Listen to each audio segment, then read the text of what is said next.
My dear Gautham நேச்சல குட்டீஸ் 9th social science சமூக அறிவியலுக்கான official Tamil medium first midterm question வருது அது. ஸோ வீடியோ உங்களுக்கு ரொம்ப பயனுள்ளதாக இருக்கும். இது வந்து ஏகப்பட்ட கொஸ்டின்ஸ் ரிப்பீட்டாக கேட்க வாய்ப்புகள் இருக்குது. வீடியோ ஸ்கிப் பண்ணாமல் முழுமைக்கும் பாருங்கள். என்னுடைய சேனல் என்னமோ ஏகப்பட்ட பேர் சப்ஸ்கிரைப் பண்ண பார்த்துட்டு இருக்கீங்க. நியூ சப்ஸ்கிரைபர்ஸ் மறக்காமல் சப்ஸ்கிரைப் பண்ணிங்க. அப்போ தான் நம்ம அடுத்த அப்லோட் பண்ண வீடியோஸ் உங்களுக்கு இன்ஸ்டன்ட்டாக நோட்டிஃபிகேஷன் வந்து சேரும். ஸோ மறக்காமல் சப்ஸ்கிரைப் பண்ணிக்கோங்க. வாட்ஸ்அப் சேனல் ஜாயின் பண்ண மாதிரிங்கப்பா சொல்ல மறந்துட்டேன். டிஸ்கிரிப்ஷனில் லிங்க்ஸ் இருக்குது. சொல்லிக்கிற கொஸ்டின்ஸ்லாம் உங்களுக்கு அதுதான் வரும்.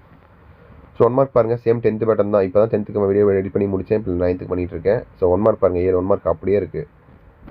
லைனாக பாருங்கள். புக் பேக் ஃபஸ்ட்டு படித்தா போதுமானது. ஓகேங்களா? 10th புக் பேக் படிச்சுட்டு அப்புறமேட்டு இன்டர்வியூ படிக்கலான்னு சொன்னேன். 9th தேவையே கிடையாது. புக் பேக் மட்டும் படிங்க. ஆன்சர் தெரிஞ்சால் கீழே கமெண்ட் பாக்ஸில் கமெண்ட் பண்ணுங்கள். ஓகேங்களா? 1 மார்க்கு பார்த்துட்டிங்களா? அடுத்து பாருங்கள் 2 மார்க் கொஸ்டின்ஸு 8, 9, 10, 11, 12, 13, 14 கரெக்டாக படித்து வந்து கரெக்டாக ஆன்சர் பண்ணுங்கள். 7ல் நீங்கள் 5 எழுதுனா போதுமானது. அதில் ஒரு கம்பல்சரி. 14வது கொஸ்டின் கம்பல்சரி. ஓகேங்களா? கம்பல்சரி டெஃபினட்டாக நீங்கள் எழுதிதாகணும். புவியின் 4 கோணங்களை பற்றி சுருக்கமாக எழுதுக. இதுதான் உங்களுக்கு கம்பல்சரி. ஓகேவா? அடுத்து பாருங்கள். ஏதேனும் 5 வினாக்களுக்கு விடையளி. கட்டாயம் வினா 5 மார்க் கொஸ்டின்ஸ். இதுவும் அதே மாதிரி தான்ப்பா. அதுலேயும் 7ல் 5 எழுதணும். இதுலேயும் 7ல் 5 எழுதணும். 21 கம்பல்சரி. உலக வரைபடத்தில் கீழ்காணுவற்றை குறிக்கவும். எகிப்து நகரம். ஸோ இது மாதிரி நிறையா இருக்குது. ஸோ ஃபஸ்ட்டு இதெல்லாம் பாருங்கள். ஃபில்லப்ஸ் பாருங்கள். 16, 17, 18 பாருங்கள்.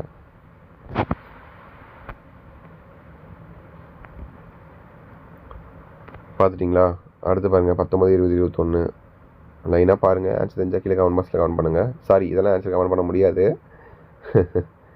நான் 1 மார்க் பண்ணி சொல்லிகிட்டு இருக்கேன். ஸோ பார்த்துக்கோங்க. ஓகேவா?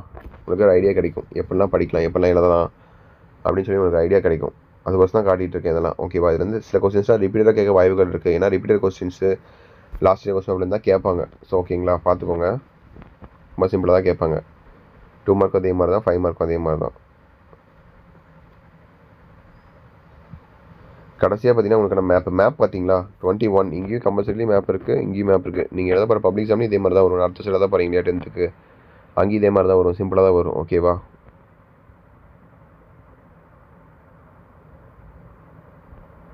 ஸோ அடுத்து மேப் பாருங்கள். 8 மார்க் கொஸ்டின்ஸு. இது வந்து பார்த்திங்கன்னா நீங்கள் தியரிமாக எழுதணும், இல்லை மேப் எழுதிக்கலாம். நீங்கள் மேப்பே எழுதிக்கோங்க, ரொம்ப ஈஸி. பசிபிக் நெருப்பு வளையமா? நெருப்பு வளையம்னா இருக்கான? பசிபிக் நெருப்பு வளையம். ஏதேனும் ஒரு டெல்டா, ஏதேனும் ஒரு புவி அதிர்ச்சி மண்டலம், ஏதேனும் ஒரு வெப்ப பாலைவனம், செயல்பாடு எரிமலை ஒன்று, அட்லாண்டிக் பெருங்கடல், தென் அமெரிக்கா, இமயமலை.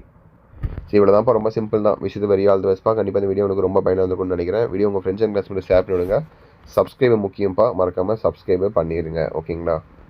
ஓகேப்பா. அதை வச்சுட்டு நினைக்கிறேன். வீடியோ வென் பண்ணிக்கலாம். விஷயத்து very all the best. Time table மறக்காம கமெண்ட் பண்ணிட்டு போங்க. யாரெல்லாம் வீடியோ ஃபுல்லாக பார்த்தீங்கன்னா ஹார்ட் கமெண்ட் பண்ணிவிடுங்க. ஓகே சில குட்டீஸ். Bye students. பாய்.